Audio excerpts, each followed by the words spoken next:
Hello friends, super magic રસોઈમાં મિત્રો હું આપનું સ્વાગત કરું છું. આજે હું અડદની દાળની શાકની રેસીપી તમારી સાથે શેર કરું છું. તો તમને ચોક્કસ આ વિડીયો ગમશે મિત્રો. ગમે તો લાઈક કરજો, શેર કરજો અને સબસ્ક્રાઇબ કરવાનું તો ભૂલતા જ નહીં. અને મિત્રો બાજુમાં રહેલું બેલ આઇકનને પણ પ્રેસ કરજો, જેથી કરીને લેટેસ્ટ વિડીયોની માહિતી તમને મળતી રહે.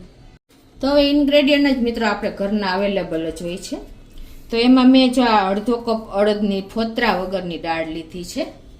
પછી મસાલામાં આપણે ટમેટું છે, લસણ છે, મરચાં છે, આદુ છે, ધાણાભાજી છે, લીમડો છે, મીઠું છે, ખાંડ છે, પાણી છે, લીંબુ છે, સૂકા લાલ મરચાં છે અને રૂટીન મસાલા છે. તો બનાવવાનું ચાલુ કરીએ. તો મિત્રો આપણે કાઠિયાવાડી સૌરાષ્ટ્રમાં અડદની દાળ અઠવાડિયામાં એકવાર તો બને જ છે અને હેલ્થ માટે પણ બેસ્ટ છે. કેમ કે આપણે અડદની દાળ મોસ્ટ ઓફ આપણે અડદિયામાં જ વપરાય છે, પણ આ રીતે તમે જો અડદની દાળનું શાક એક વીકમાં બનાવશો ને તો બધા પોષક તત્વો તમને બાળકોથી માંડીને વડીલોને મળતા રહેશે. તો હવે પ્રશ્ન ક્યાં આવે છે કે આપણે શાક બનાવીએ ને ત્યારે જે બિગનર્સ છે એ લોકોને બહુ પ્રોબ્લેમ થાય છે. કેમ કે એ લોકોએ ક્યારેય બનાવ્યા જ નથી ઓથેન્ટિક રેસીપી, એટલે કે આપણે ટ્રેડિશનલ રીતે કોઈ પણ આપણે આઈટમ બનાવતા નથી હોતા. તો આજે હું તમને એકદમ ટ્રેડિશનલ રીતે જ આ મેથડ બતાવીશ.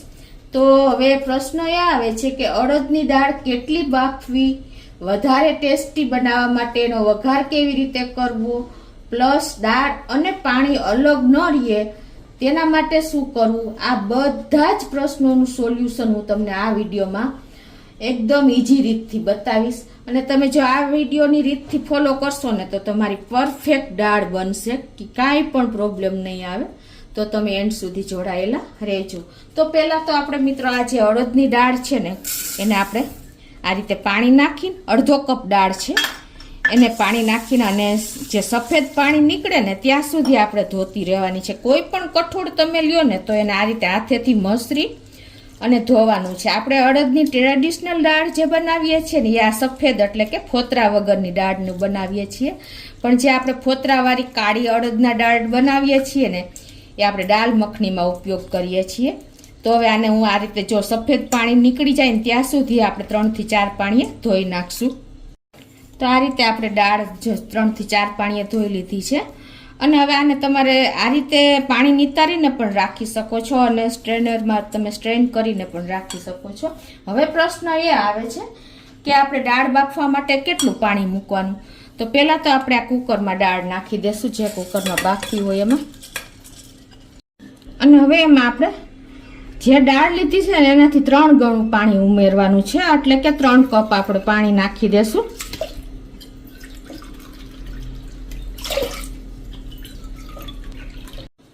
અને હવે આપણી દાળ ફીકી ન લાગે ને એના માટે આપણે બાફવામાં જ અડધી ટીસ્પૂન જેવું મીઠું, અડધી ટીસ્પૂન જેવી હળદર નાખી દેશું.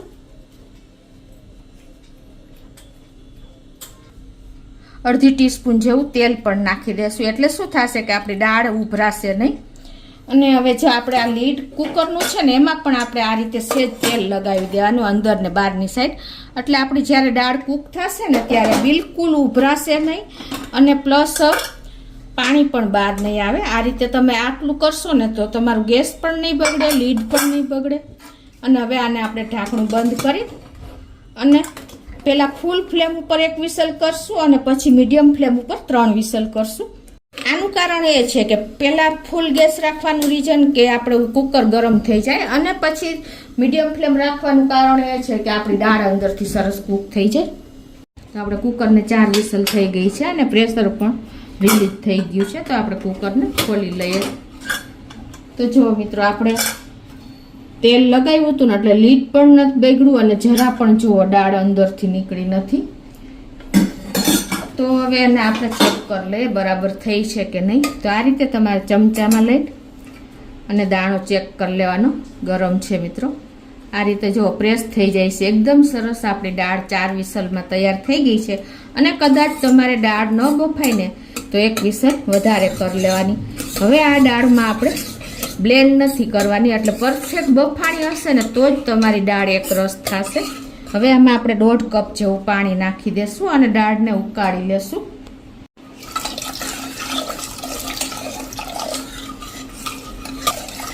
અત્યારે આપણે આટલું પાણી નાખીએ છીએ, પછી જરૂર હશે ને તો પાછળથી એડ કરશું, કેમ કે આ દાળ ઉકાળવાની છે, પ્લસ ઉકળા પછી પણ જાડી થતી જાય છે, એટલે તમારે કન્સિસ્ટન્સી પ્રમાણે પાણી એડ કરી દેવાનું.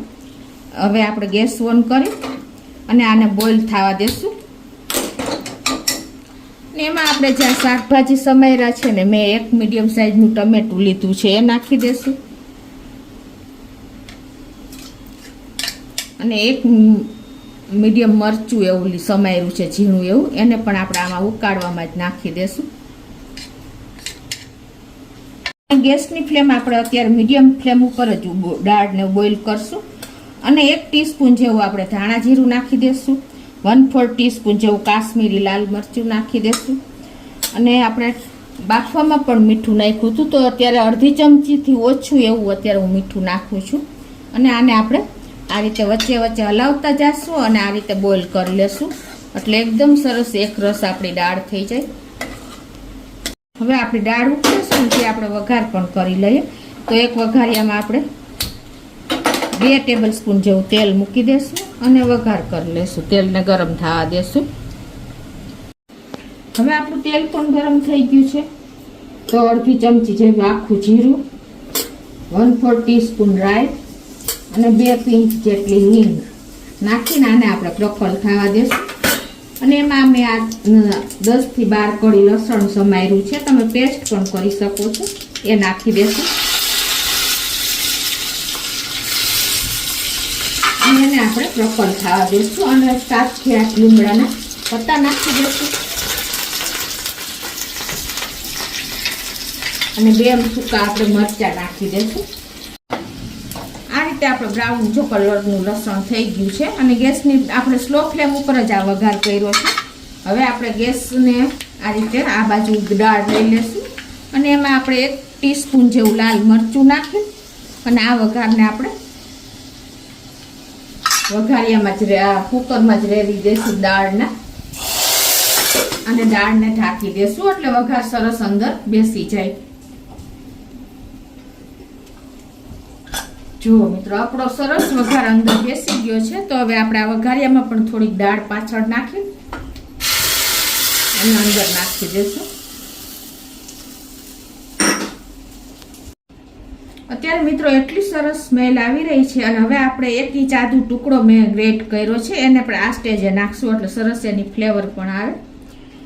અને આપણે ઘણા લોકો ખાંડ નથી નાખતા, પણ તમે ખાંડ નાખશો ને તો સરસ ટેસ્ટ આવશે, એટલે 1 ચમચી જેવી આપણે અત્યારે ખાંડ પણ નાખી દેશું. અને આને આપણે હવે 5 મિનિટ સુધી ઉકાળવા દેશું. મિત્રો તમારે દાળની કન્સિસ્ટન્સી તમારે શેની સાથે ખાવી છે ને, ભાત સાથે ખાવી હોય તો થોડીક વધારે લિક્વિડાઇઝ રાખવાની, અને રોટલી સાથે ખાવી હોય તો એ પ્રમાણે નાખવાની. અત્યારે મને થોડુંક પાણીની જરૂર લાગે છે, તો અડધા કપ જેવું પાણી હું નાખી દઉં છું. અને આને હવે આપણે 5 મિનિટ સુધી હજી ઉકાળવાની છે. તો આપણે મીડિયમ ફ્લેમ રાખીને અને આને ઉકળવા દેશું, એટલે એકદમ સરસ એક રસ તો થઈ જ ગઈ છે, પણ આપણે થોડુંક પાણી એડ કર્યું ને એટલે સરસ મેશ થઈ જાય. તો જો 5 મિનિટ થઈ ગઈ છે અને આપણી દાળ પણ સરસ ઉકળી ગઈ છે. જો એક રસ સરસ થઈ ગઈ છે. આ દાળ પછી જેમ પડી રહેશે ને એમ ઠીક થતી જશે. અને તમારે દાળ શેની જોડે ખાવી છે ને એ પ્રમાણે તમારે કન્સિસ્ટન્સી રાખવાની છે. ભાત જોડે ખાવી હોય ને તો અત્યારે પરફેક્ટ છે, અને જો તમારે રોટલા જોડે ખાવી હોય ને તો 2 થી 3 મિનિટ હજી સેજ ઉકાળી દેવાની, કેમ કે જેમ પડી રહેશે એમ વધારે ઠીક થતી જશે. તો હવે આપણે ગેસ બંધ કરી દેશું. અને હવે લાસ્ટમાં એટલે કે છેલ્લે જ આપણે લીંબુનો રસ એડ કરવાનો છે. અત્યારે હું 1 લીંબુનો રસ એડ કરું છું, કેમ કે લીંબુ તમે જો ઉકાળવામાં નાખી દેશો ને તો સેજ કડવાશ આવી જાય છે. તો હવે આપણે લાસ્ટમાં ધાણા ભાજી પણ થોડીક એડ કરી દેશું. અને હવે આને આપણે સર્વ કરી લેશું મિત્રો. અને ખાસ તમને મારે એ જણાવવાનું છે કે ઘણા લોકો અડદની દાળનો વઘાર છે ને દહીં અને છાશ સાથે કરે છે. આયુર્વેદ પ્રમાણે મિત્રો દહીં અને છાશ છે ને અડદની દાળ સાથે બિલકુલ ઓપોઝિટ આહાર છે, એટલે કે વિરુદ્ધ આહાર છે. એને હિસાબે ઘણા રોગ થાય છે. એક તો એસિડિટી થઈ જાય છે, પ્લસ ડાયેરિયા થઈ જાય છે. તો આપણે ક્યારેય પણ અડદની દાળ સાથે દહીં કે છાશનો ઉપયોગ નહીં કરવાનો, પણ આપણે અત્યારે જો ટમેટા અને લીંબુ ખટાશ તરીકે લીધા છે. આ મેથડથી તમે બનાવશો ને તો એકદમ પરફેક્ટ તમારી દાળ બનશે. કેમ કે લોકો ચીકણી દાળ થાય ને એના માટે દહીં અને છાશનો ઉપયોગ કરે છે, પણ આ મેથડથી તમે ચોક્કસ એક વખત બનાવજો તો ક્યારેય તમારી દાળ ચીકણી નહીં બને. તો હવે આપણે આ દાળને સર્વ કરી દેશું. જો મિત્રો, આપણી દાળનું લુક જોવો, એની કન્સિસ્ટન્સી જોવો, એકદમ પરફેક્ટ આપણી દાળ બની છે.